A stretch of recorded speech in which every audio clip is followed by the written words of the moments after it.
أعوذ بالله من الشيطان الرجيم. بسم الله الرحمن الرحيم.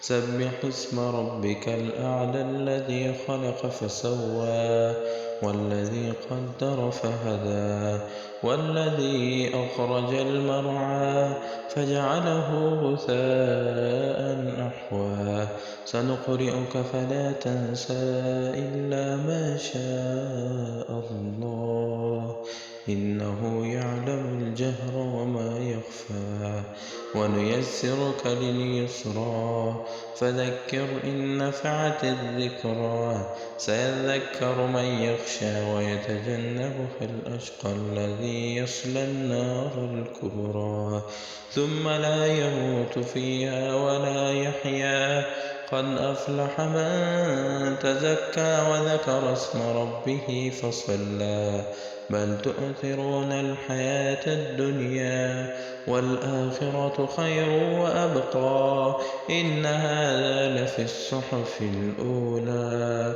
صحف إبراهيم وموسى. صدق الله العظيم.